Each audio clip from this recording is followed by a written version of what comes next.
Bonjour à tous, Delphine Martin, Global Marketing Manager chez Climalife. Nous sommes ravis de vous retrouver aujourd'hui pour évoquer ensemble les fluides frigorigènes A2L. Nous allons patienter quelques instants puisque nous avons plus de 600 participants à ce webinaire. Donc tout le monde est en train de se connecter. J'ai un petit compteur devant les yeux qui me permet de voir le taux de connexion. Donc vous êtes déjà 350 participants à l'heure où je vous parle. Donc nous sommes ravis de vous retrouver et aujourd'hui donc nous allons aborder les fluides A2L, comment devenir acteur d'une réfrigération éco-responsable. Donc l'objectif de ce webinaire est avant tout de vous informer sur cette nouvelle technologie. Bien évidemment, de voir quels sont les fluides A2L disponibles sur le marché pour répondre aux exigences de la réglementation F-Gaz. C'est un focus sur lequel on s'arrêtera tout à l'heure.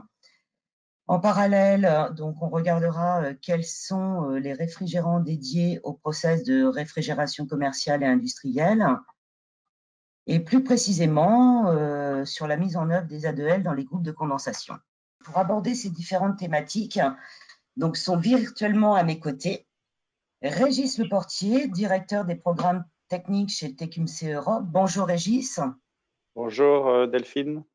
Bonjour à Jean de tous. Bernardi, Technical Team Lead chez Honeywell Réfrigérant. Bonjour Jean.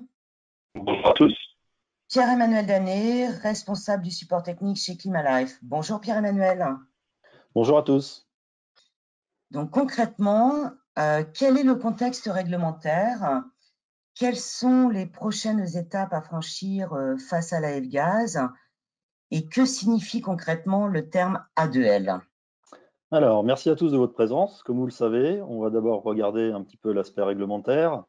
Et vous savez que les HFC sont des gaz à effet de serre, facteurs de réchauffement planétaire, parmi tant d'autres sources d'émissions. Et ils participent à l'effet de serre, donc voient leur usage réglementé partout dans le monde. On part du continent américain vers le continent asiatique en passant par l'Australie. On a des réglementations, je dirais, par chaque pays sur ces fluides-là.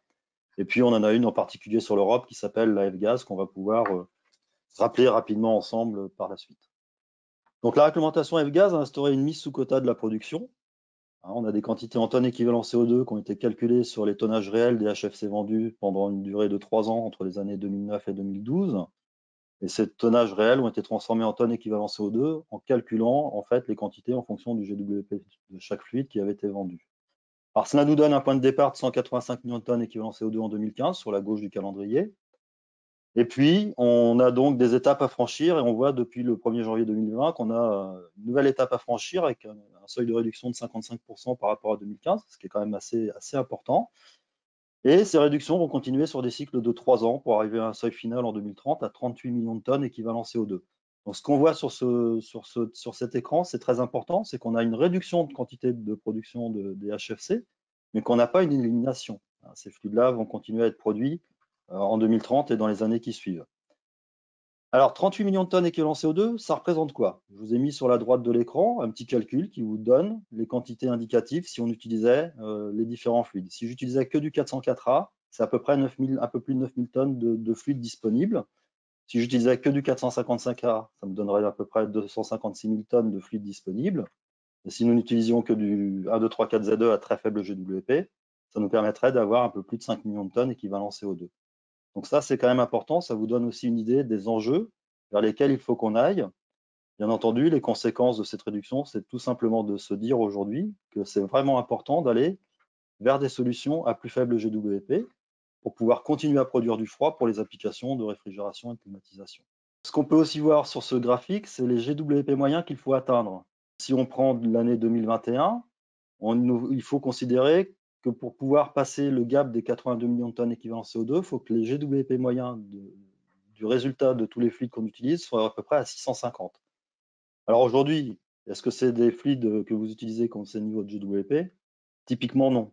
Vous avez tendance à utiliser du 404A qui a un GWP à 3900, du 448A qui a un GWP à un peu plus de 1300, ou du 134 qui a 1400. Donc vous voyez que si on reste sur ces HFC traditionnels, on ne pourra pas passer ces contraintes réglementaires de quantité à respecter. Donc ça, c'est le premier point important de la F-Gaz, mise sous quota avec réduction des quantités et donc obligation d'aller vers des fluides à plus faible effet de serre. Le deuxième point qui concerne la réglementation F-Gaz, ce sont les interdictions. Si vous regardez en bas à gauche de l'écran, on a depuis le 1er janvier 2020 une obligation qui est de ne plus utiliser des fluides à GWP supérieurs à 2500 en installation neuve de réfrigération, supérieure à 40 tonnes équivalent CO2. 40 tonnes équivalent CO2, ça représente quoi? C'est environ 10 kg de 404A. Donc c'est relativement faible. Pour les installations qui contiennent des fluides supérieurs à 2500, pour leur maintenance, pour les emmener jusqu'au bout de leur vie, on aura l'obligation d'utiliser des fluides régénérés ou recyclés uniquement. On ne pourra plus utiliser de fluides neufs, enfin on ne peut plus utiliser de fluides neufs depuis le 1er janvier 2020 pour la maintenance de ces installations.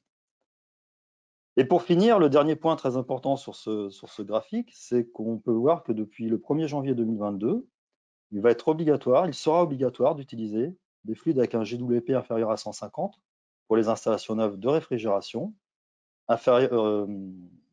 supérieur à 40 kW. Il en sera de même pour les installations cascades où on sera obligé d'utiliser des fluides à moins de 1500 pour le circuit primaire, c'est-à-dire l'étage haut de la cascade. Donc vous voyez par conséquent que vous avez le rôle principal pour atteindre ces objectifs fixés par l'Europe et que vos choix permettront d'assurer la continuité de votre activité et de vos services en toute sécurité. Vraiment, il faut aller, et c'est pour ça qu'on est là aujourd'hui, sur des fluides à plus faible GWP pour pouvoir pérenniser la production du froid et les besoins qu'on a sur nos activités. En général, quand on parle de réduction de GWP, de facto, on introduit de l'inflammabilité. Pourquoi? Parce que pour que le fluide soit moins inflammable, il est moins stable, et donc la molécule va avoir une proportion plus facile à se détériorer, à se dégrader dans l'environnement. Si elle était émise, en fait, elle n'a pas d'impact parce qu'elle est fragile, et ça crée de l'inflammabilité. Donc sur la gauche de l'écran, vous avez une image qui montre les différentes catégories qui sont composées de lettres et de chiffres. Ces catégories signifient quoi? Alors, tout simplement, la lettre définit la toxicité du produit. La lettre A veut dire que le produit est non toxique. La lettre B veut dire que le produit est toxique. Donc, évidemment, ça augmente l'éventuel danger. Le chiffre, lui, va définir la classe d'inflammabilité. Plus le chiffre est élevé, plus le produit est inflammable. Donc, par conséquent, plus le danger va augmenter aussi en fonction de l'augmentation du chiffre. Maintenant, passons sur la droite de l'écran. On voit trois classes d'inflammabilité sur le graphique. Alors, ces classes d'inflammabilité, elles sont définies comment? C'est relativement simple. Elles sont définies selon la norme internationale ISO 817, qui est reprise par la norme américaine HRE34 et européenne EN 378. Et sur ce graphique, on a là, sur l'axe des ordonnées, on a la limite inférieure d'inflammabilité, c'est-à-dire la concentration minimale de fluide inflammable à avoir en mélange avec l'air pour créer une zone inflammable. Et sur l'axe des abscisses, on a la vitesse de combustion, c'est-à-dire la vitesse à laquelle la flamme va avancer en cas de combustion. Et bien entendu, plus la vitesse est élevée, plus le danger est grand. Alors, comment sont définies les trois catégories, la classe 3, la classe 2 et la classe 2L? Bien, elles sont définies par trois facteurs. La limite d'inflammabilité, la vitesse de combustion, et un troisième critère qu'on n'a pas repris sur le graphique, qui est la chaleur émise lors de la combustion. Donc, la délimitation entre la classe 3, par exemple, et la classe 2 et 2L est définie par la concentration dans l'air. On regarde complètement à droite de l'écran, et on voit que si ma LIE est inférieure à 3,5% dans l'air, je vais avoir une inflammabilité classe 3. Ça veut dire qu'il me faut très très peu de fluide émis dans l'air pour créer un risque d'inflammabilité ou d'explosion. Et à l'inverse, pour les fluides 2 et 2L, il faut avoir plus de 3,5% de concentration dans l'air pour pouvoir créer une zone d'inflammabilité. Donc si je reprends l'exemple de la classe 3 avec le propane, par exemple le R290, ou l'isobutane, le R600A, on peut voir qu'à 50 grammes par mètre cube dans l'environnement, je crée une zone d'inflammabilité avec un risque d'inflammabilité et d'explosion. Et la vitesse de flamme est au-dessus de 45 cm par seconde, c'est-à-dire que ça brûle très très vite, hein, ça donne à peu près une vitesse de 27 mètres par minute, ce qui est relativement élevé et présente un réel danger. Si je passe sur la catégorie 2, j'ai mis un exemple avec le 152A, bien là je vais voir qu'il faut à peu près 130 grammes par mètre cube de concentration pour créer une zone d'inflammabilité, donc c'est nettement supérieur au 290, et que la vitesse de flamme est réduite environ de moitié. Mais il y a quand même toujours un danger notoire, parce que ça s'enflamme facilement et ça brûle assez vite. La classe qui nous intéresse aujourd'hui, c'est la classe 2L, sur la gauche du graphique. Et là, on voit typiquement, d'une part, que les vitesses de flamme des produits sont relativement faibles, parce que pour trois produits, le ZE, le YF ou le 455A, on est quasi à 0 en vitesse de flamme, et que les concentrations nécessaires pour pouvoir créer une zone d'inflammabilité sont très élevées. Ah, il me faut 300 grammes pour le A234ZE ou le A234YF ou le R32 pour pouvoir créer une zone d'inflammabilité. Il faut plus de 400 grammes par mètre cube pour le 455A. Donc ce sont des concentrations qui sont très difficiles à atteindre et qui permettent de limiter énormément le danger et de faire en sorte que ces fluides-là n'auront pas les mêmes contraintes réglementaires que les fluides de classe 2 ou de classe 3. Les fluides dont nous allons vous parler aujourd'hui pour une réfrigération pérenne sont 3 fluides frigorigènes, le premier étant le R455A, le deuxième le 1234YF et le troisième le 1234Z2. On va aller vers les détails de leur spécificité dans le transparent d'après. Et vous voyez sur la droite, on voudrait commencer par vous montrer leur plage d'application et où ils peuvent être employés. Donc vous voyez par exemple, en commençant par le R455A, c'est la plage d'application verte. Donc vous avez la température de condensation sur l'axe des Y et la température d'évaporation sur l'axe des X. Vous voyez que c'est un fluide qui peut aller très bas en température, puisqu'on peut atteindre moins 50 sans aucun problème. Donc lui, il va être directement adapté à tous les systèmes, qu'ils soient semi-distribués, groupe logé, monobloc, groupe de condensation, au même titre que le R1234YF, mais qui lui ne pourra pas couvrir les plages de basse température. Il pourra par contre couvrir également ce type d'application. Le 1234Z2, lui, va être plutôt, et on le voit dans les applications, vous le verrez vers la fin de cette présentation, plutôt utilisé dans le milieu industriel, avec des systèmes de cascade où on dépend direct sur de la moyenne température. Donc, des détails, le R455A, donc pour le nom commercial, c'est le Solstice L40X, et c'est un mélange ternaire de 1234YF, de R32 et de CO2. Son GWP est donc bien inférieur, comme on en a besoin, à 150, il est à 146, c'est un A2L, et pour couvrir les deux applications. Et en général, on le verra aussi dans les exemples, le POP dans l'application est entre 6 à 10% supérieur au R404A. Il a une température critique élevée, je le précise ici, 14 degrés de plus que le R404A, ce qui veut dire qu'il va particulièrement bien performer à haute ambiance. Donc si les étés sont chauds et de plus en plus chauds, c'est un fluide qui va garder les performances des installations sans aucun problème, ce qui n'est pas le cas de la plupart d'autres types de systèmes qui ont une température critique beaucoup plus basse et qui peuvent poser problème. Le 1234YF est une molécule pure, donc GWP inférieur à 1, inférieur même que le CO2. Je l'ai dit, qui va se contenter de la réfrigération moyenne température avec des COP élevés, similaires au R134A. Et à droite, le 1234Z2, qui lui va avoir donc même type de caractéristiques. On va un peu différencier sur l'inflammabilité dans le transport d'accès, mais des COP qui là vont être même plus importants que le 134A, jusqu'à 5% de plus dans le système mesuré. Les températures critiques très élevées, donc là on arrive dans des situations où même en mode chaud par exemple, en industriel mode chaud, on pourrait même aller vers des process de chaud, donc des process sur de l'agro, sur de la pharmacie, sans aucun problème, et on en voit aujourd'hui en application. Donc, j'ai résumé sur la gauche le tableau de nos solutions long terme, hein, donc disponibles aujourd'hui, ces 3 fluides dont je viens de parler. Et ce qu'il est important de comprendre, c'est les détails sur le risque d'inflammabilité. Pourquoi nous avons choisi ces fluides-là? Donc, vous voyez sur la droite des graphes avec des barres bleues et des barres oranges.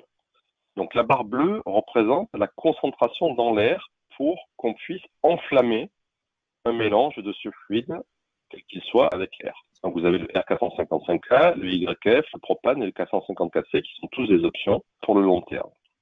En orange, vous avez la plage d'inflammabilité de ces fluides en pourcentage qui représente en réalité la durée d'une flamme si on arrivait à l'enflammer. Et j'emploie bien le conditionnel et vous allez comprendre pourquoi. Donc si je prends les barres bleues, elles sont proportionnelles directement à la charge que vous pouvez avoir dans une installation. Donc vous voyez bien que le R455A et le 1234YF sont les deux fluides où on peut avoir le plus de charge par circuit dans une installation avant de pouvoir, en cas de fuite, générer une atmosphère inflammable. Ils ne sont pas explosifs, ils sont simplement inflammables. La barre orange, maintenant le petit 2, vous voyez que par exemple le R455A a une plage d'inflammabilité de seulement 1%. Alors qu'est-ce que ça veut dire? Ça veut dire que si jamais on avait la possibilité avec une énorme fuite d'être dans cette plage de concentration avec l'air de 1%, ce qui est très difficile à obtenir, seule une stratification un volume fermé et stagnant permet de l'atteindre, eh bien, imaginons qu'on arrive à créer une flamme.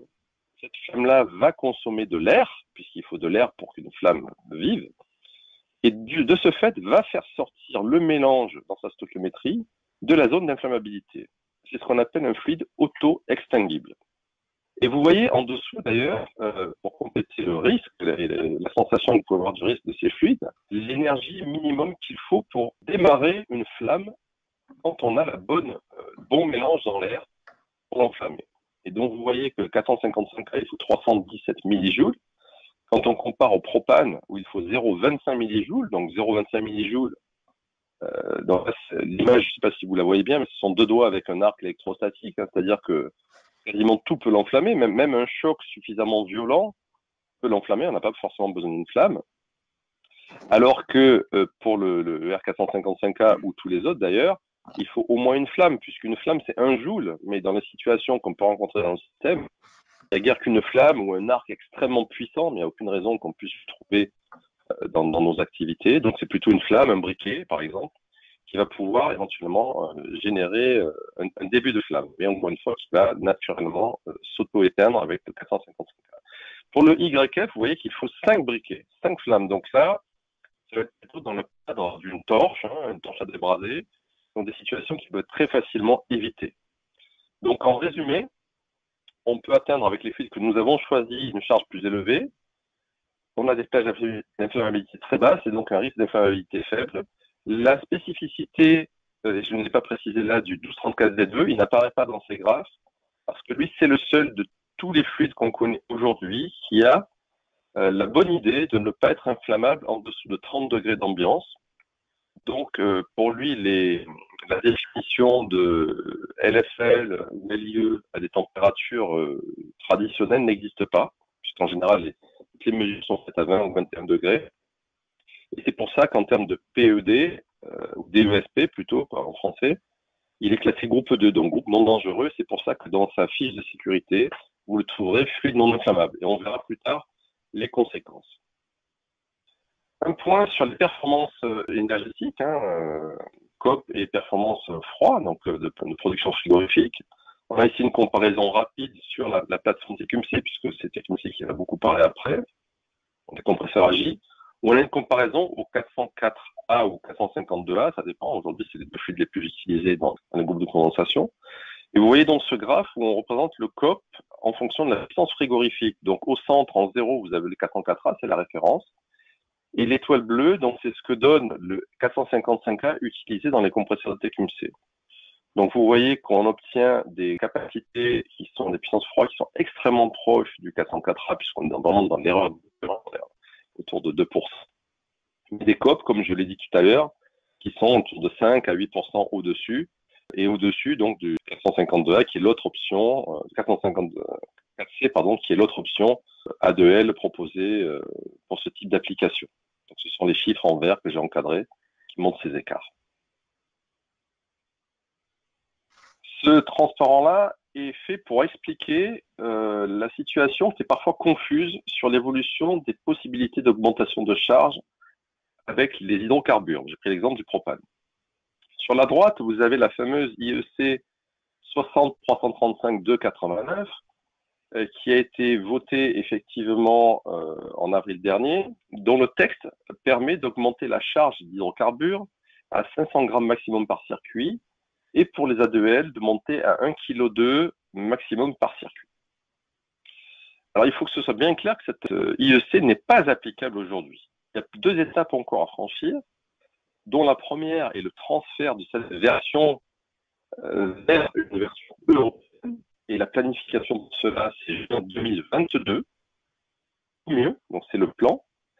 Et après, il faut encore une publication pour la France et pour chaque pays, pour pouvoir l'appliquer localement, ce qui nous amènera au minimum à la fin 2022 si tout va bien. Donc le message que je voulais faire passer est très clair, c'est que jusqu'à fin 2022, dans les normes produits, donc dans les normes qui vont considérer les vitrines réfrigérées, on reste à 150 grammes maximum de propane jusqu'à fin 2022 dans le meilleur des cas.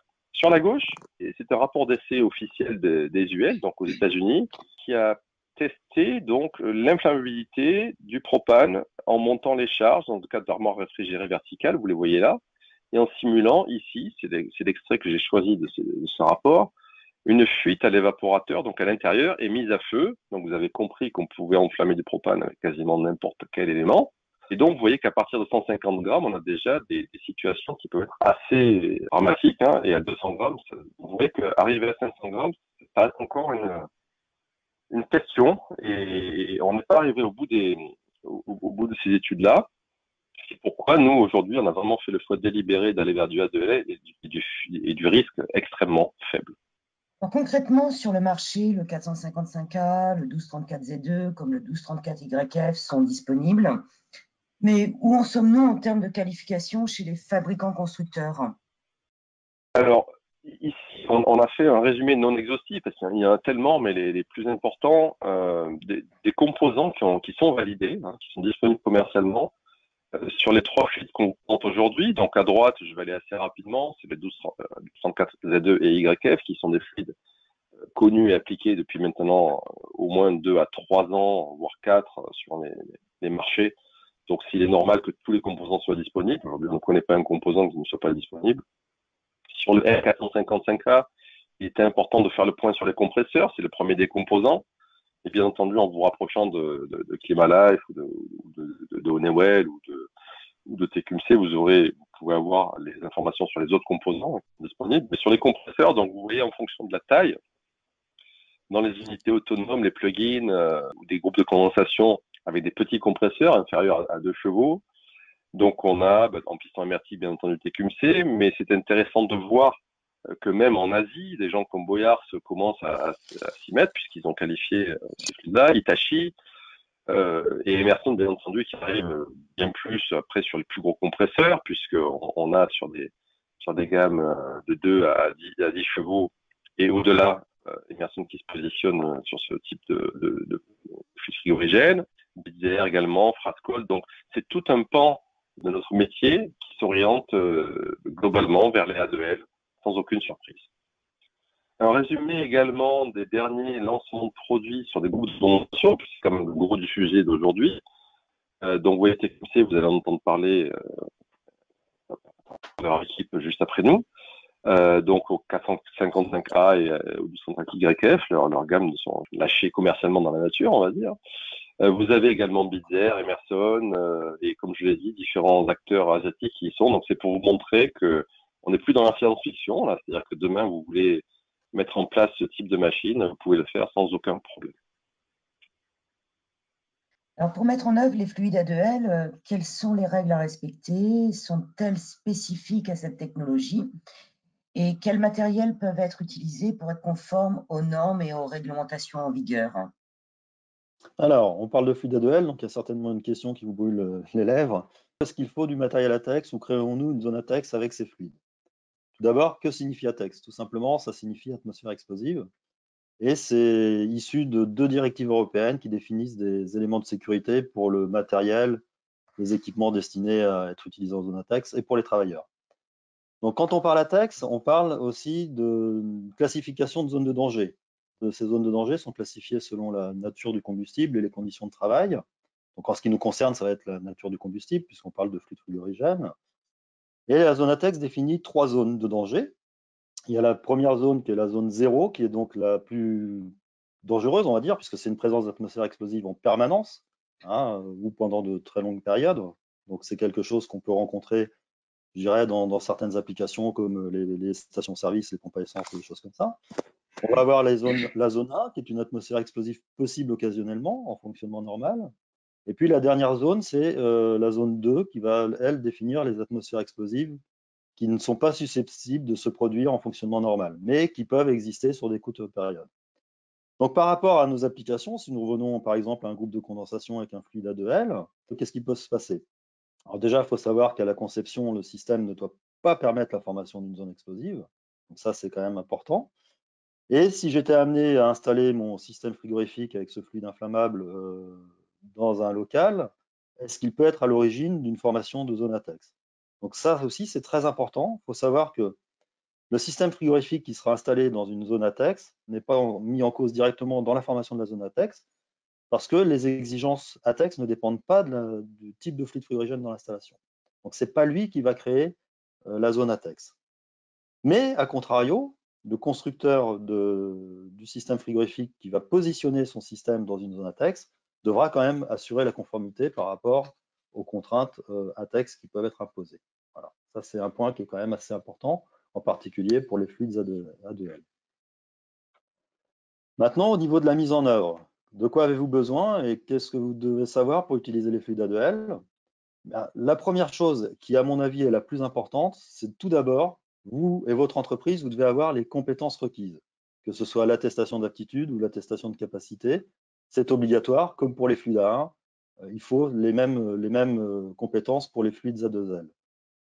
La bonne nouvelle, c'est que vous êtes déjà qualifié, puisque vous êtes déjà qualifié pour les fluides A1, donc normalement, cette attestation d'aptitude et de capacité, vous les possédez. Pourquoi on est déjà qualifié pour les fluides A2L? Tout simplement parce qu'ils ont des caractéristiques thermodynamiques qui vont permettre une mise en œuvre dans des systèmes de conception similaires à celles des HFC. Donc on n'a pas de nouvelles machines, nouveaux systèmes frigorifiques. Vous allez travailler sur des choses où vous avez l'habitude de travailler. Donc il n'y aura pas de changement notoire, mais il y a quand même des règles à respecter. Comme je vous l'ai déjà dit, vous maîtrisez, vous êtes déjà qualifié pour les fluides A2L, mais les règles à respecter, on a quand même un certain nombre de choses. Et comme pour tous les fluides, que ce soit le 455A, le CO2, l'ammoniac, le 448A, le propane, le 448A, enfin la liste est longue et non exhaustive. La première chose aussi qui est indispensable, c'est d'avoir du personnel compétent. Alors au niveau des compétences, comment elles peuvent être établies? On a plusieurs possibilités. Il y en a une, c'est la norme EN 13313, qui va définir les activités liées au circuit de réfrigération et le profil des compétences associées pour les personnes avec, je dirais, qui seront amenées à réaliser ces activités. Pardon. Donc, par rapport à aujourd'hui, il n'y a pas de changement spécifique. Ça, c'est vraiment aussi très important. Vous n'avez pas besoin de remettre en considération ce que vous avez l'habitude de faire. Parallèlement, il y a des normes de sécurité produit. Donc ça concerne plus les gens qui fabriquent les groupes frigorifiques. Donc, c'est des normes qu'on retrouve, Jean en a parlé tout à l'heure, sous des noms EN 60335-289, 60335-240 par exemple. Et ça, c'est des normes que doivent respecter des gens comme TQMC, par exemple. Il y a une autre obligation réglementaire qui est très importante. C'est la directive des équipements sous pression, la fameuse DESP. Ça, c'est un point qui est extrêmement important parce que ça amène des contraintes réglementaires qu'il faut absolument appliquer. En revanche, ce qu'il faut savoir, c'est que cette DESP concerne tous les appareils sous pression. Votre fer à repasser chez vous, centrale vapeur, votre cocotte minute, par exemple, est soumise à la DESP au même titre que les installations de réfrigération. Donc la DESP, elle a défini deux groupes pour classer les fluides frigorigènes. Le premier groupe, c'est celui qui comprend les fluides explosifs, extrêmement inflammables, facilement inflammables, inflammables. Le deuxième groupe, c'est le groupe qui comprend tous les fluides qui ne sont pas cités dans le premier. Donc, il y a quand même une particularité pour ce qui concerne nos fluides. On vous parle aujourd'hui du 455A, du 1234YF, du 1234ZE. Le 455A et le 1234YF sont dans le groupe 1 de la DESP, donc ils sont dans le groupe des fluides facilement inflammables. En revanche, le ZE, le 1234ZE, lui, il est classé dans le groupe 2 de la DESP, selon l'ISO 817, qui est reprise dans la EN 378. Ça veut dire qu'il a été classé par la EN 318 dans le groupe des fluides non inflammables. Ça, c'est extrêmement intéressant parce que c'est un HFO pur qui va pouvoir être mis dans certaines applications comme si c'était un fluide non inflammable. Et pour finir sur ce point, on a aussi des normes qui vont fixer les règles pour réduire les risques. Donc, on a la EN 378 qui a pour objectif de réduire les dangers possibles des systèmes frigorifiques et des fluides frigorigènes pour les personnes, les biens et l'environnement, que ce soit en réfrigération ou en application pompe à chaleur. Cette norme, elle est déjà appliquée, je le répéterai plusieurs fois lors de ce webinaire, à tous les fluides déjà cités. Hein. Elle est appliquée pour le CO2, pour l'ammoniac, pour le 455A, pour le 448A, pour le 404A. Donc, c'est des choses aussi que vous avez déjà utilisées, peut-être même sans le savoir. Alors, sur la EN 378, pour finir, c'est une norme qui est assez intéressante parce que c'est elle qui va nous définir la limite de charge autorisée. Elle va nous dire combien de kilos j'ai le droit de mettre dans mon installation en fonction de la catégorie d'accès par les personnes. Donc, on a ici deux tableaux. Hein, vous pouvez lire directement les catégories d'accès, à quoi ça correspond. Et en fonction de l'emplacement où se trouvera l'installation, c'est-à-dire la zone où je peux avoir un risque potentiel de présence de fluide frigorigène. Ça peut être une tuyauterie qui passe dans un local, ça peut être un évaporateur dans une vitrine réfrigérée positionnée dans un magasin ou une cassette de clim dans un bureau, des choses comme ça. Donc, c'est cette norme EN 378 qui est utilisée pour dire j'ai le droit de mettre 50 kg de R455A dans mon application pour ce type de système. Parallèlement à ça, au-delà de ces limites, on a la possibilité pour les fluides A1 et A2L, donc les fluides non inflammables ou faiblement inflammables uniquement, d'augmenter les charges admissibles. On peut les augmenter en amenant des moyens de sécurité supplémentaires qui peuvent être un détecteur de fuite fixe, direct ou indirect, une ventilation naturelle ou mécanique, des alarmes, des vannes d'isolement, ou encore, je peux aussi modifier l'agencement des salles occupées pour pouvoir dire l'AEN 378 m'autorise 10 kg, mais si je mets 2 mesures de sécurité en plus, je pourrais aller à 89 kg, par exemple, de charge pour ce système. Ça, c'est aussi assez intéressant de savoir que pour les fluides A2L, comme pour les fluides A1, c'est une possibilité attribuée par l'AEN 378. Et le dernier point par rapport à l'AEN 378, on a aussi des charges minimales autorisées, quel que soit le volume de la pièce. C'est-à-dire que pour les fluides A2 ou A3, elle est limitée à 4 fois la LIE, avec un maxi de 150 grammes pour les fluides A3, comme le propane par exemple. C'est-à-dire que, quel que soit le volume de la pièce, je peux mettre un système hermétiquement scellé au propane avec 150 grammes de fluide. Si je mettais un système similaire, ou si j'avais besoin d'un système frigorifique dans cette même pièce, avec un fluide A2L, par exemple, le 455A permettrait d'avoir 6 fois la LIE. Ça veut dire que je pourrais mettre 2,6 kg de fluide dans mon installation frigorifique pour les mêmes contraintes de volume de pièce. Donc vous comprenez que si ma charge de fluide augmente en conséquence, comme disait Jean tout à l'heure, ça permet d'atteindre aussi des puissances frigorifiques plus élevées. Donc c'est là aussi un intérêt supplémentaire aux fluides A2L à faible GWP, c'est qu'on peut faire des plus grosses machines dans des mêmes contraintes réglementaires. Sur la mise en œuvre en tant que telle, on a plusieurs points à respecter. Il faut avoir du personnel qualifié, bien entendu, au même titre que c'était déjà le cas avec les fluides non inflammables. Et les intervenants doivent connaître les techniques et les règles de mise en œuvre. Donc, pour l'installation, il faut respecter la EN 378.3. Pour la maintenance, c'est la EN 378.4. Il faut être habilité, bien entendu, à la manipulation des fluides, y compris les A2L, afin d'éviter le risque de formation d'atmosphère explosive. Ça, c'est vraiment un point à considérer. Il faut connaître les outils, les procédures de transport des fluides et d'utilisation du matériel. Ça paraît logique quand on parle de métier technique, donc de toute façon, ça fait partie, je dirais, de votre quotidien. Il faut connaître les règlements et les consignes de sécurité pour l'entretien et les réparations. Par exemple, tout simplement, il faut savoir qu'on peut parfaitement faire un raccordement du jonc sur un système A2L, alors que c'est totalement interdit sur un système A3. En termes de sécurité, il faut aussi travailler dans des zones bien ventilées, il faut éviter les purges, c'est d'ailleurs interdit par les gaz, et évacuer les éventuelles fuites ou dégazages de sécurité de soupapes, par exemple, à l'air libre. Et pour finir, il y a aussi, bien entendu, l'étiquetage de l'installation qui doit être conforme à la réglementation et qui doit faire état du fluide qui est contenu dans la machine. Pour ce qui concerne le matériel et l'outillage, là, on a des points aussi qui sont assez simples à appréhender. Donc, comme pour tous les fluides, il faut un matériel homologué pour le fluide employé. Et pour les fluides A1 et A2L uniquement, on n'a pas d'obligation d'avoir du matériel latex. Ça, c'est vraiment important. Ça n'est pas obligatoire pour ces catégories de fluides. En revanche, si je travaille avec un fluide A2 ou A3, il me faudra du matériel latex. Pour revenir sur les fluides A2L, qu'est-ce qu'il nous faut? Il faut une pompe à vide homologuée, une machine de récupération homologuée, des bouteilles de récupération spécifiques, qui sont d'ailleurs identifiées comme les bouteilles de fluide neuf par une collerette rouge, pour vous mettre en avant que c'est un fluide légèrement inflammable qui est conditionné ou qui va être récupéré dans cette bouteille. Les bouteilles sont obligatoirement équipées de robinets avec des pas de vis à gauche, c'est-à-dire que vous ne pouvez pas utiliser votre raccord de bouteille standard qui se visse à droite. Et ça, c'est aussi quelque chose pour éviter que dans la routine, vous ne fassiez pas attention que vous êtes en train de manipuler un fluide A2L.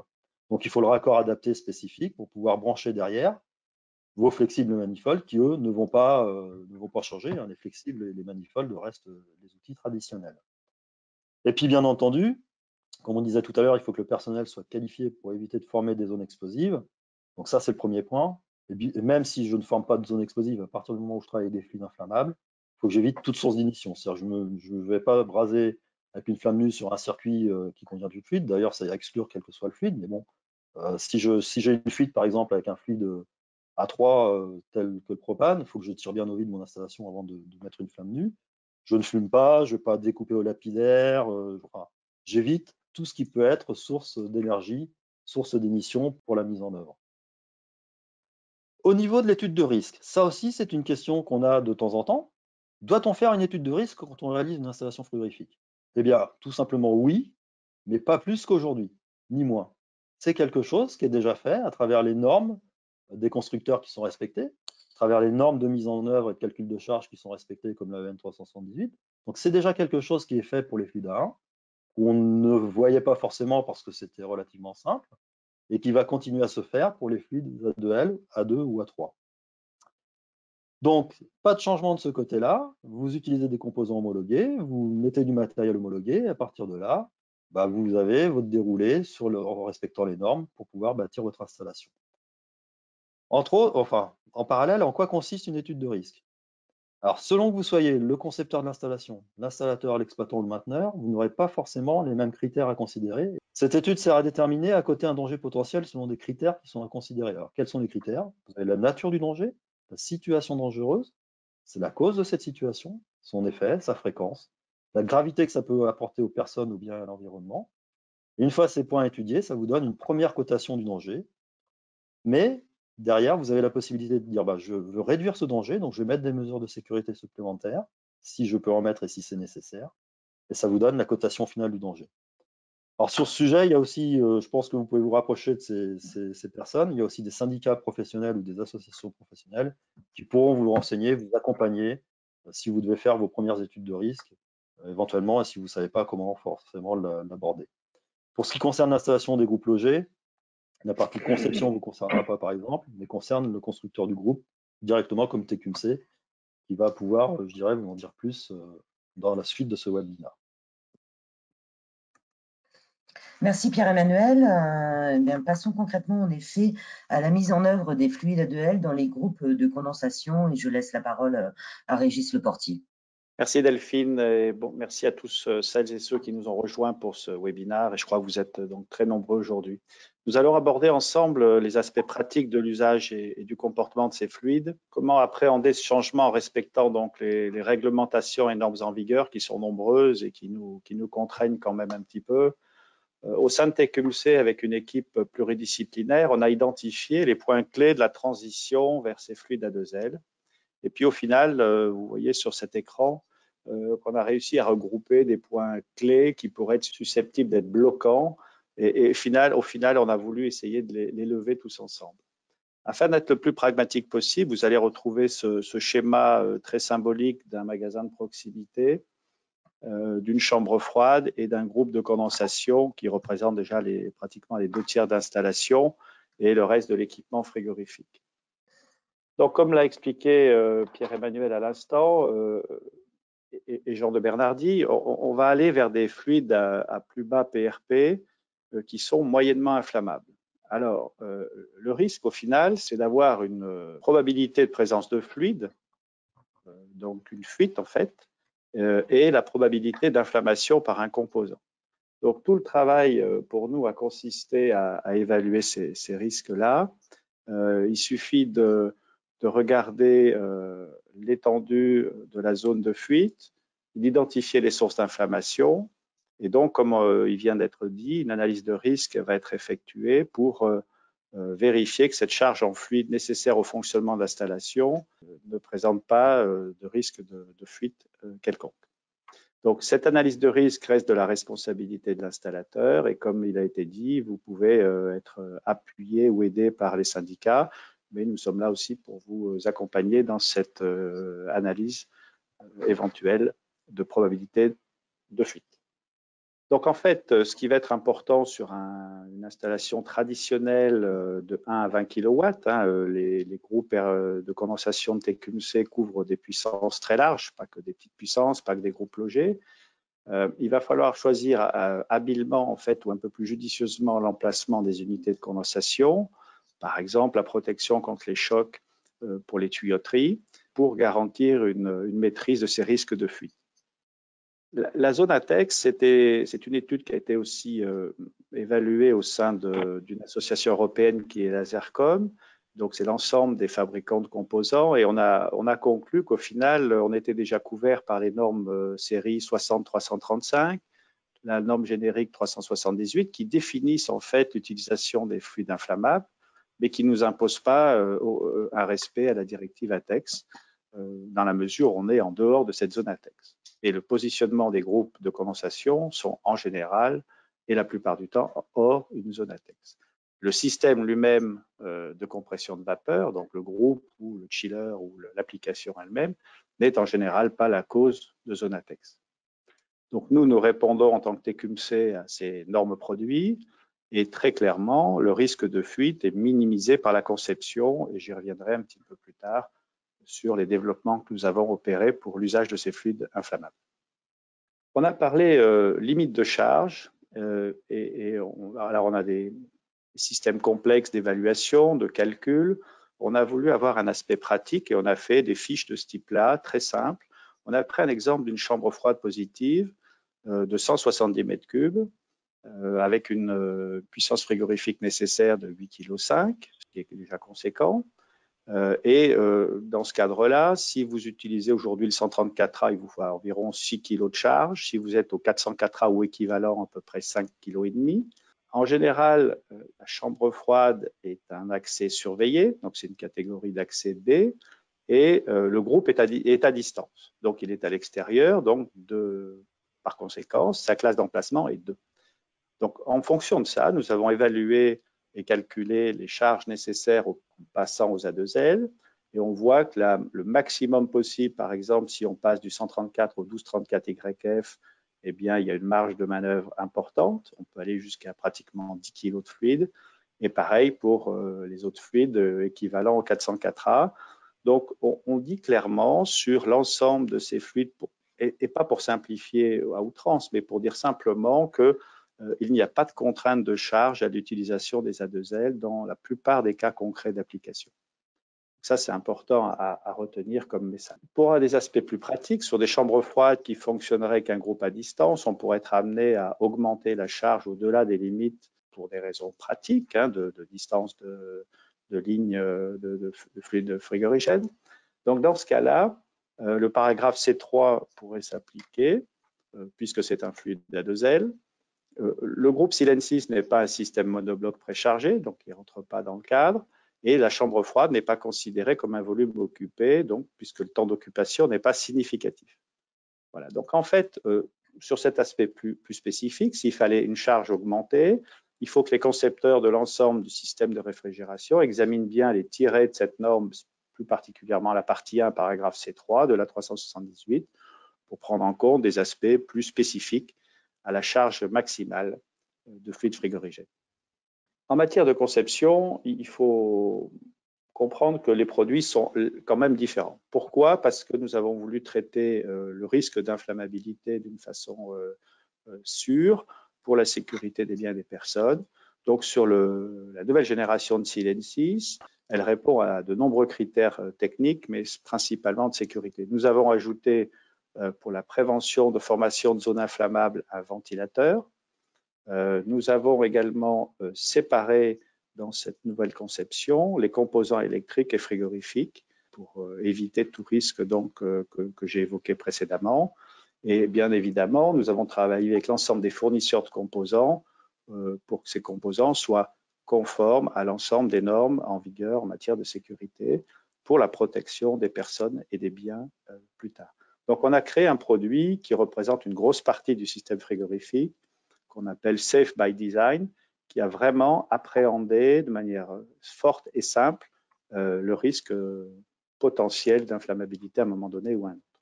Et là, je peux vous garantir qu'ils sont très faibles. On est contraint non seulement par la F-Gaz, mais également par un grand nombre d'autres réglementations, notamment l'éco-conception. Depuis 2016, nous devons mettre sur le marché des groupes de condensation conformes à des exigences de minimum d'efficacité énergétique. Et depuis 2018, nous avons vraiment mis sur le marché une nouvelle génération de produits qui répondent à des hautes efficacités énergétiques. Donc, les produits de demain aux A2L répondront à ces mêmes exigences qui sont essentielles. Et c'est important aussi de savoir qu'on a fait des sauts entre 2016 et 2018 d'amélioration de COP d'au moins 10% par ces contraintes de réglementation éco-design. Alors, sur la partie sélection, comment on va aborder la chose? Les facteurs de glissement des mélanges qui sont proposés, ou certains sont des fluides purs, hein, vous l'avez compris aussi, mais si on a affaire à un mélange, eh bien, on a ce qu'on appelle aujourd'hui à appréhender le glissement de température ou le glide. Alors, comment on peut l'aborder? Eh bien, tout simplement avec des normes de déclaration de performance et les logiciels de sélection. Dans nos logiciels de sélection, nous avons intégré ce facteur de glissement de température et la norme EN 13215 qui permet la sélection de produits de façon comparable à des points standards est en cours de révision et sera disponible très prochainement. Concrètement, pour sélectionner un produit, vous avez deux exemples ici. Si vous voulez un produit pour une puissance de 2 kW, si vous sélectionnez le produit comme habituellement en point de saturation, ce qu'on appelle Juju, eh bien, vous avez une certaine sélection de produits. Pour les fluides à glissement, il faudra passer en point milieu, en point moyen de température, et les logiciels vous driveront directement vers cette sélection. Le risque, c'est simplement que vous fassiez un saut de produit inutile et que vous soyez en surcapacité frigorifique. Donc, tout cela va se mettre en place en courant 2020.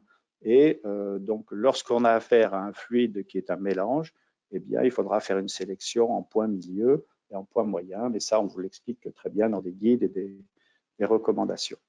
Alors, au final, si on veut un peu résumer tout ça, les points de vigilance sur site ou de conception, on l'a expliqué, je crois, très largement. Vous avez un produit qui est conçu et conforme aux exigences de sécurité.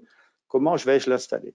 Il faudra simplement veiller à ce qu'il soit à une certaine distance de source d'inflammation. On l'a expliqué. Vous voyez que le premier groupe qui est près de l'enseigne, il peut y avoir des éclairages. Et bien, il faudra qu'il y ait une distance minimale pour éviter toute source électrique en cas d'une fuite potentielle d'une tuyauterie de ce groupe. Il faudra qu'il y ait un renouvellement d'air suffisant. La plupart du temps, ces groupes sont à l'extérieur, donc il y a une ventilation naturelle.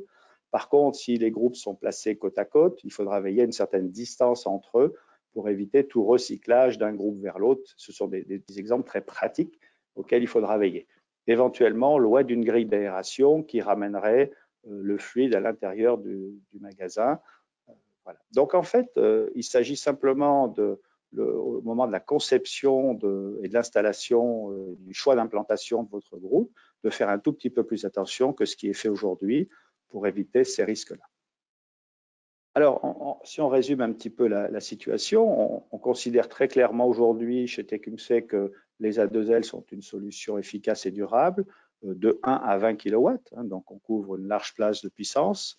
L'AF-gaz est un enjeu impactant en fait pour notre secteur. On a compris qu'il y avait une réduction progressive de mise sur le marché des HFC pour tenir ce cap de réduction des émissions de gaz à effet de serre. Et en final, ce qu'il nous faut, c'est une quantité de fluide suffisante au bon fonctionnement du parc installé. Si on regarde les échéances, eh bien, on s'aperçoit qu'à partir de 2023-2024, eh bien, on va commencer à avoir besoin quand même de fluides à bas PRP le plus tôt possible pour tenir ces contraintes. Les interdictions sectorielles en froid commercial nous imposent des choix de fluides à plus bas PRP. Donc, pour éviter la prolifération de choix, eh bien, il faut essayer de réduire le nombre de fluides et aller vers ces A2L le plus tôt possible. Jean abordera peut-être un tout petit peu après les aspects économiques sur le coût total de possession, mais il s'avère qu'en détente directe, eh bien, ces systèmes-là sont pratiquement aussi simples qu'avant et s'avèrent être très intéressants sur le plan technique et économique. Alors, pourquoi l'assurance d'une solution simple? Bien, tout simplement parce que en plan thermodynamique, c'est très similaire au HFC. On l'a vu précédemment. L'évaluation des risques principaux, que ce soit l'inflammabilité, la limite de charge ou les glissements de température, sont gérés par la conception. La partie restante, finalement, de l'analyse de risque pour l'opérateur va être à peu près de 20%, puisqu'il y a tellement de cas possibles d'installation qu'on ne peut pas tous les couvrir par un produit standard. Donc ça, c'est votre partie et les guides d'installation existent pour cela. Les composants sont tous qualifiés, déclarés conformes à toutes les normes, adaptés à l'utilisation des fluides. Il n'y a pas de suréquipement nécessaire, comme d'autres choix de fluides éventuellement. Les groupes de condensation donc, sont conformes aux normes d'éco-conception, aux réglementations d'éco-conception, conçus pour des températures ambiantes élevées, il faut aussi le rappeler. Et sur le plan de la sélection, eh bien, que ce soit les produits, l'installation, la mise en route, ça va être aussi simple qu'aujourd'hui avec les HFC, très clairement. Quelques précautions spécifiques en termes de sécurité sur la durée de vie d'installation ou lors de la mise en route ou de la maintenance sont à prévoir quand même. C'est ce qu'a expliqué Pierre-Emmanuel. Mais nous pensons très clairement que la courbe d'apprentissage potentiel va être très rapide et est très rapide pour ceux qui ont déjà utilisé les A2L et sera très proche des comportements des HFC. Merci beaucoup, Régis. En effet, sur le terrain aujourd'hui, on constate qu'on a déjà de nombreuses installations qui fonctionnent avec des fluides A2L. Et on va vous présenter quelques cas d'études pour illustrer les différentes applications. Et pour cela, je laisse la parole à Pierre-Emmanuel Danet qui va vous montrer quelques exemples sur le terrain. Merci Delphine. Donc effectivement, on va vous présenter très rapidement, parce qu'il faut laisser un petit peu de place aussi pour vos questions, très rapidement des réalisations ou des beaux exemples de sociétés qui ont choisi le 455A pour faire leurs applications du futur, on va dire, actuelles et pour l'avenir. Sur la partie gauche de l'écran, la première société qui est connue de tous en France, c'est Tournu Équipement. Ils ont fait le choix du 455A pour leurs meubles qui sont installés dans les différents self-service ou buffets des établissements recevant du public. Et pourquoi ont-ils fait ce choix? Tout simplement parce que le risque de sécurité avec un fluide comme le 455, selon l'étude de risque qu'ils ont fait avec le bureau Veritas et l'INERIS, a montré que le risque est quasi inexistant. Donc c'est pour ça qu'ils ont fait ce choix, par exemple, face à des solutions qui auraient pu être du propane. Donc aujourd'hui, il y a plus de 1500 installations qui sont vendues et en service avec ce fluide de marque Tournu. On a un autre exemple sur le milieu de l'écran qui concerne là des équipements polonais installés au Royaume-Uni. Donc le choix s'est fait là aussi face au 290, tout simplement parce que ça permettait d'apporter une capacité supplémentaire et un nombre de circuits moins important que le 290 pour amener la même capacité frigorifique. Le bonus, c'est que ça a apporté une meilleure efficacité énergétique, donc la facture électrique du client a aussi été plus faible, et le niveau de bruit dans le magasin est aussi plus faible. Sur la partie droite de l'écran, c'est un exemple allemand, où là, on a des systèmes de groupe logé au 455 qui contient 1,6 kg par circuit, donc là aussi, c'est une charge nettement plus importante que celle autorisée au propane. Et l'idée, c'était d'avoir une flexibilité dans la configuration du magasin, c'est-à-dire que le client voulait pouvoir bouger la place de ses meubles assez facilement et avoir des choses en termes de sécurité nettement moins contraignantes que des produits, des meubles, on va dire, avec des produits A3.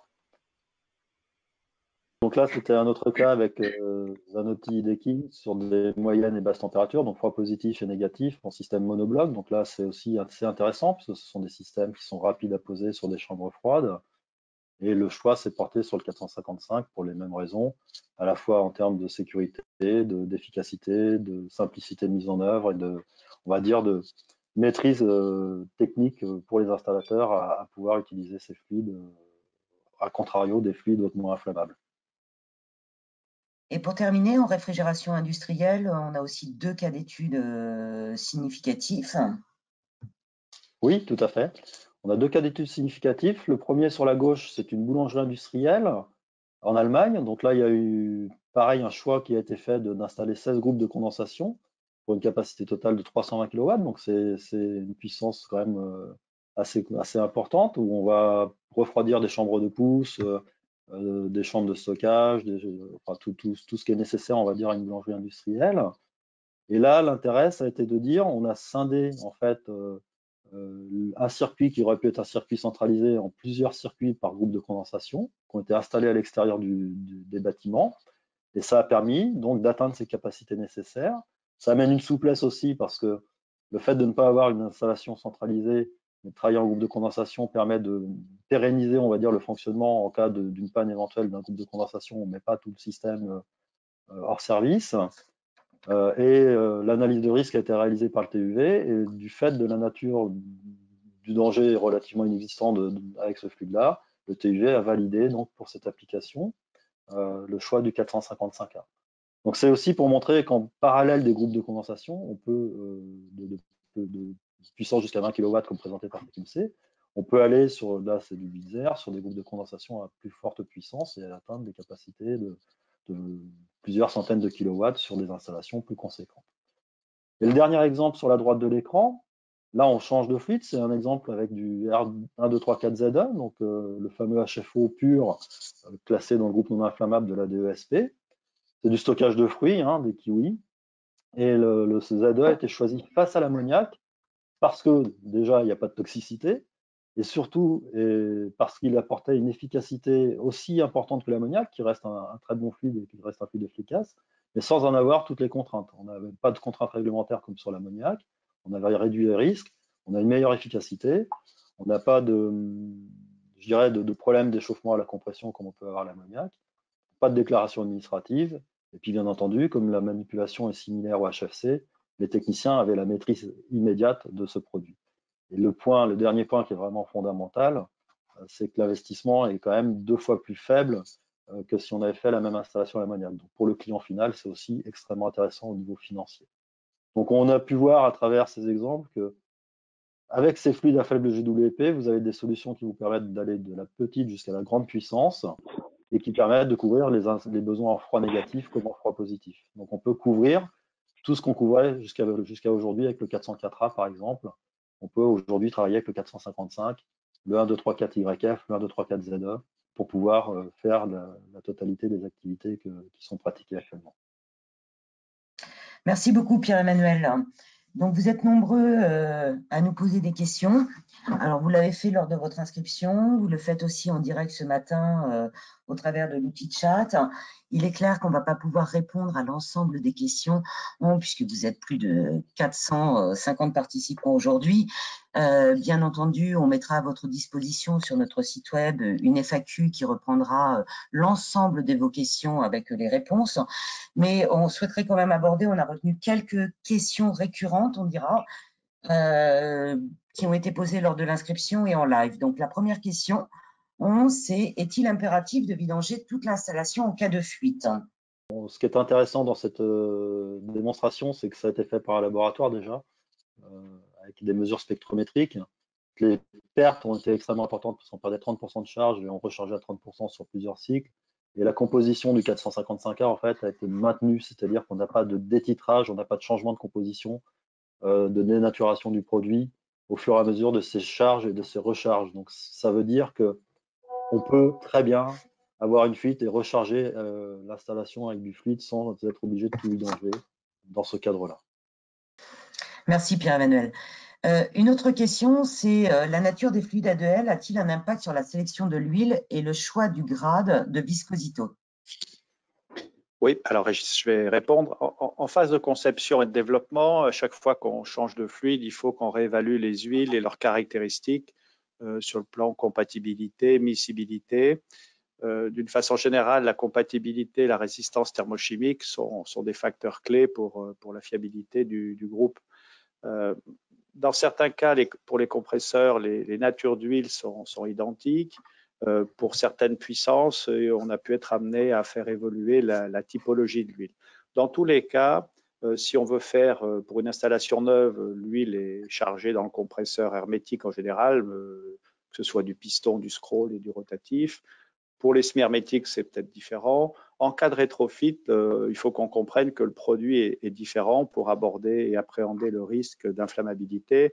Donc, faire un rétrofit avec une installation existante et un A2L ne serait pas possible si on voulait aller dans ce sens-là. Voilà pour ma part. Pierre-Emmanuel, est-ce que tu peux amener un complément sur l'huile? Que doit-on sélectionner?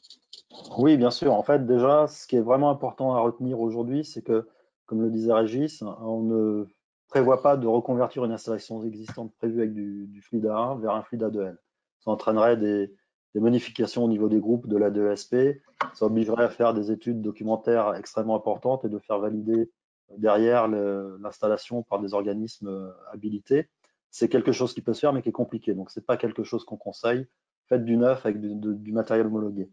Pour ce qui concerne l'huile, on va avoir en fait avec les fluides A2L une utilisation d'huile de même nature que ce qu'on avait avec les HFC, c'est-à-dire qu'on va travailler avec des polyolesters, donc des huiles qui sont aussi connues et actuelles.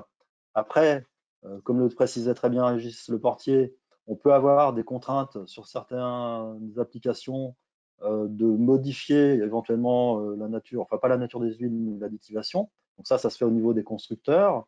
Et puis on peut aussi avoir, dans certains cas, dans des applications extrêmes, la nécessité de changer de grade de viscosité ou voire de nature de POE du fait de la solubilité, en particulier du 1, 2, 3, 4 ZE avec l'huile, ou de la technologie des compresseurs. Si je suis sur de la vis, par exemple, on peut être amené à changer, non pas la famille d'huile, parce que je resterai sur de la polyester, mais la nature de la polyester ou éventuellement la viscosité. Donc ça, c'est des choses qui s'étudient au cas par cas, mais qui restent des cas particuliers. Donc au final, on continue d'utiliser de l'huile POE, quoi. Absolument. Polyester, tout à fait. Alors, une dernière question qui a été posée lors de l'inscription que nous avons sélectionnée. Donc, quand applique-t-on la EN 378 et quand applique-t-on l'IEC? Alors, je vais répondre rapidement. Alors, l'IEC, on ne l'applique pas, on applique une EN en Europe et c'est ce qu'a expliqué Jean. C'est ce que l'on doit appliquer au niveau européen. Vous voyez ici dans des cercles de couleurs ces EN 60-335 qui sont des normes produits qui doivent être étudiées en priorité.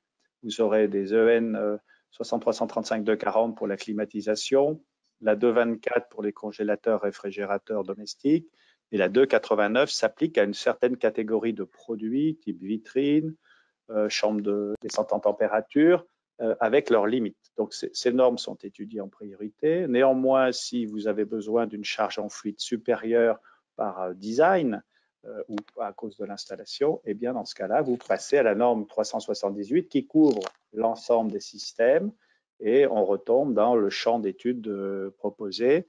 Mais on vous a montré que dans les cas concrets, il n'y avait pas de limite de charge avec l'usage des A2L, quelle que soit finalement l'application.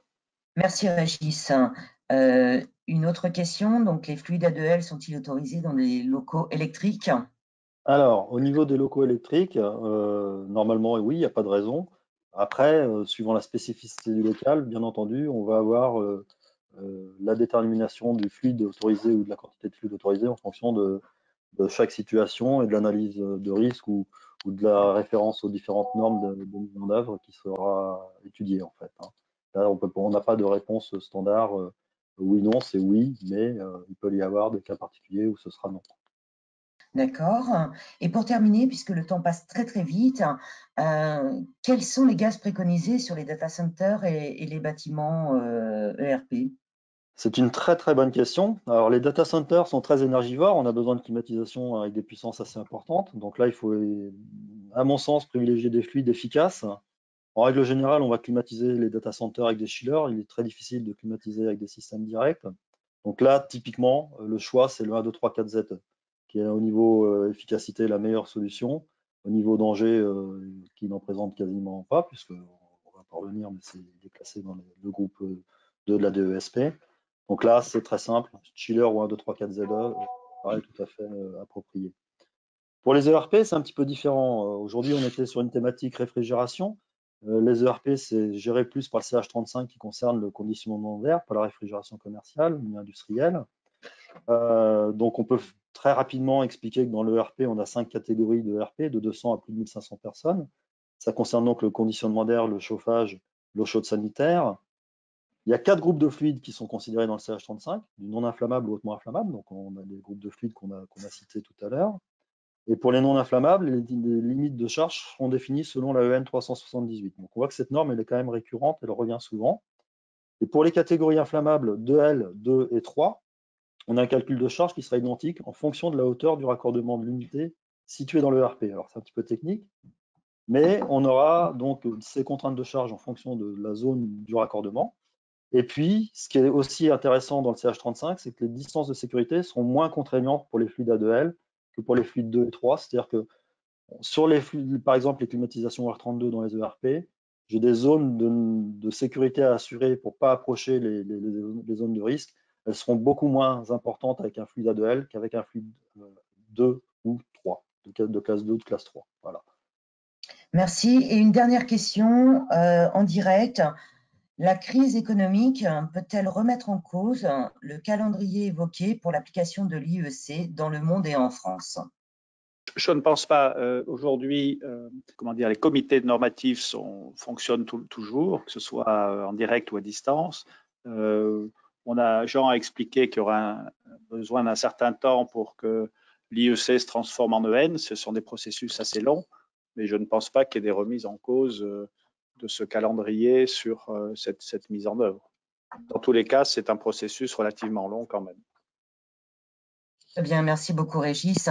Malheureusement, on reçoit de nombreuses questions et comme je le disais tout à l'heure, on ne peut pas répondre à tous puisque la fin du webinaire s'annonce. Bien évidemment, on retient bien toutes vos questions. Si vous en avez d'autres, vous pouvez les poser sur climalife.fr@climalife.deon.com. Pour conclure, je dirais aujourd'hui, nous avons donc 3 fluides frigorigènes avec un GWP inférieur à 150, que ce soit le 1234Z2, le 1234YF ou le R455A. Et vous pouvez donc couvrir une grande majorité des process en réfrigération commerciale et industrielle pour répondre aux exigences de la réglementation F-Gaz. Vous avez vu que c'est un point crucial puisque dès l'année prochaine, au 1er janvier 2021, on a une réduction importante et donc on doit aller vraiment vers des GWP à très faibles pour pouvoir respecter ces exigences. Donc, vous avez maintenant les solutions, je dirais, pour accompagner vos clients. Les composants sont homologués par les fabricants et comme vous l'avez vu au travers de cette présentation, vous pouvez mettre en œuvre des installations simples et faciles à maintenir, comme vous le faisiez auparavant avec les HFC. Et ces fluides ont d'autres avantages donc, qui ne sont pas négligeables, que ce soit en termes de réduction d'empreinte carbone et aussi une meilleure efficacité énergétique. Donc, on vous remercie vraiment vivement pour votre participation et votre attention aujourd'hui. Comme je l'ai mentionné en début de ces webinaires, vous retrouverez prochainement ce support sur notre chaîne YouTube Climalife et bien évidemment aussi sur notre site web climalife.deon.com où vous aurez une page dédiée avec l'ensemble des questions posées et les réponses. On vous remercie beaucoup pour votre attention. On vous souhaite une belle journée et à très bientôt. Au revoir.